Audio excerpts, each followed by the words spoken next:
Ces violences ordinaires qui nous ont pourri la vie dans l'enfance, qui paraissent ordinaires, inclus dans le quotidien et qui pourtant ont eu un impact phénoménal sur nos comportements.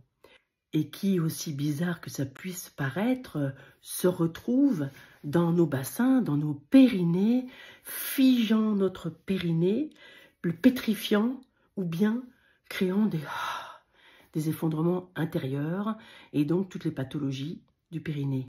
Dans ces vidéos, je vais évoquer un certain nombre de ces petites violences apparentes et puis je vais terminer par une petite méditation pour intégrer l'information.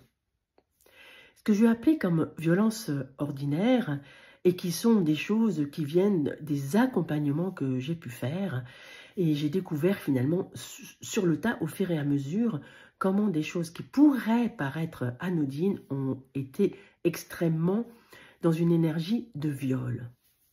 Par exemple, c'est Caroline qui s'est effondrée en larmes en réalisant d'un coup que quand elle avait environ 8 ans, elle jouait vraiment à la princesse sensuelle dans sa chambre avec des tissus à moitié nus, bien sûr dans une éducation assez puritaine, que sa maman était rentrée sans frapper dans sa chambre, la surprise, et elle s'est fait gravement engueuler. À partir de ce moment-là, elle réalise qu'elle n'a plus jamais osé vivre la joie de son corps, l'innocence de cet enfant de 8 ans qui vivait à fond la femme, la joie, la femme de joie, la fille de joie au sens rayonnant de ce terme. Et d'ailleurs, fille de joie est devenue une insulte alors qu'en fait c'est l'essence du corps féminin. Il y a aussi cette situation de Véronique qui avait un carnet personnel où elle se prenait pour une écrivaine, elle fantasmait totalement des situations sensuelles, mais pas que, des situations, des aventures. Et sa maman fouillait dans sa chambre et elle s'est fait gravement engueuler. Le livre a été déchiré, enfin bref, ça a fait un drame. Et plus jamais, Véronique n'a osé continuer à écrire.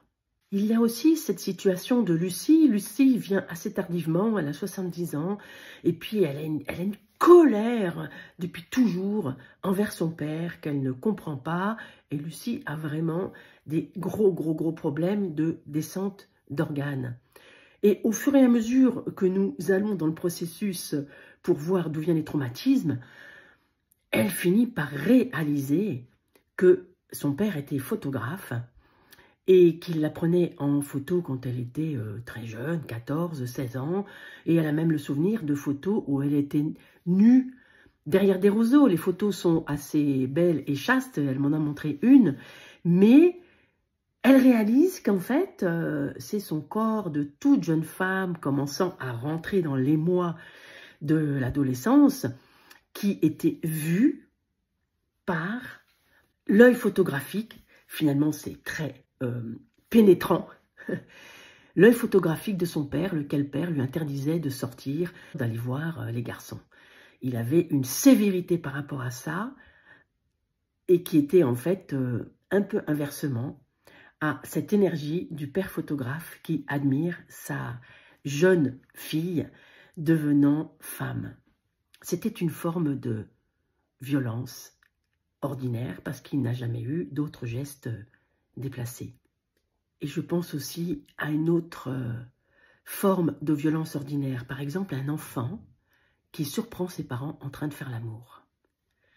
Alors, si c'est pris à la rigolade par les parents, c'est une certaine information et ça va plutôt être la joie qui va être transmise.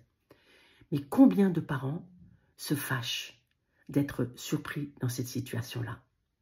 Et du coup, le fait que l'enfant ait surpris ses parents en train de faire l'amour et que ça devienne un drame, eh bien, qu'est-ce qui prend l'enfant comme information? Information de fermeture. Fanny m'a raconté cette histoire-là. Et les parents se sont fâchés. Pourquoi tu nous as surpris? Pourquoi tu n'as pas frappé? Alors, évidemment, une enfant de 6 ans qui va voir ses parents parce qu'elle a fait un cauchemar, elle peut pas, elle n'y pense pas à frapper à la porte et elle a surpris ses parents.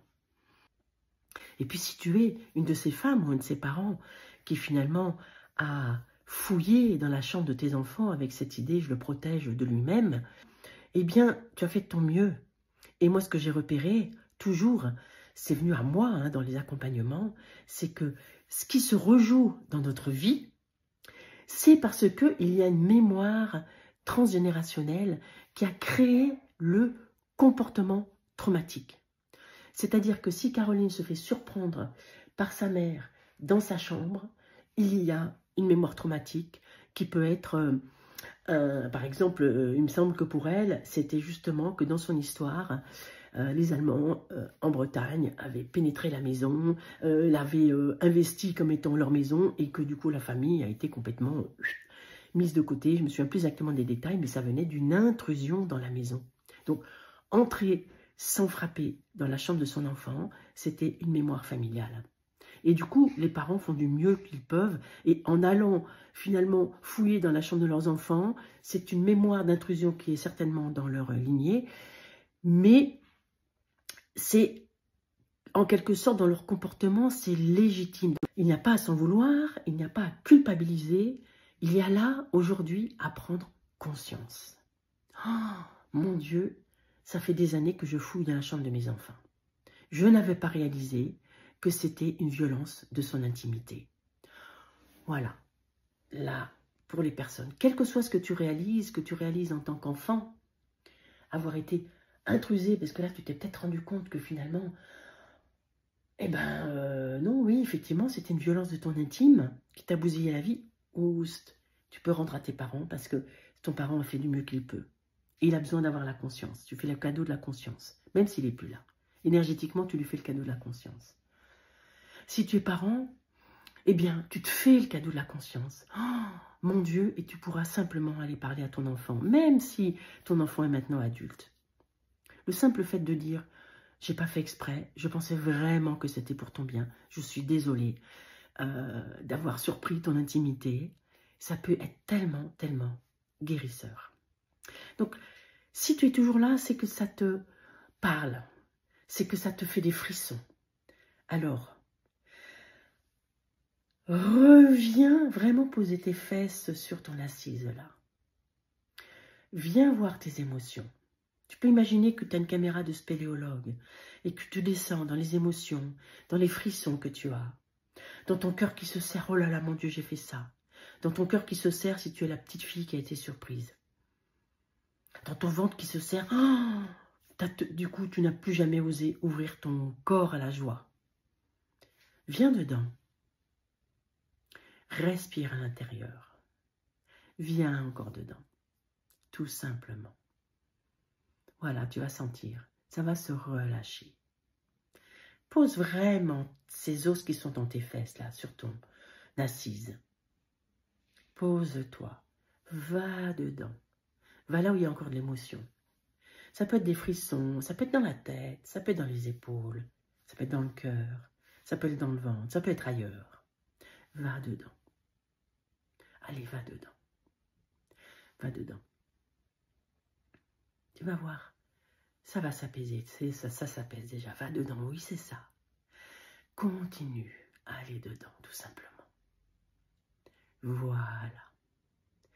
À l'intérieur, il y a la transformation de tous tes traumatismes. C'est un entraînement. Tu recommences plusieurs fois par jour. Entraîne-toi, tu vas dedans. Dès que tu as des émotions, dès que ça remonte, oh, j'ai vécu ça, oh, ça fait ça en haut. Non, toi tu redescends et tu vas à l'intérieur. Tu vas dedans.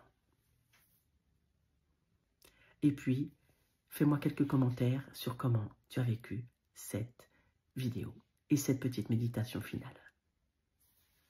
À très bientôt, cher intrépide de l'intime.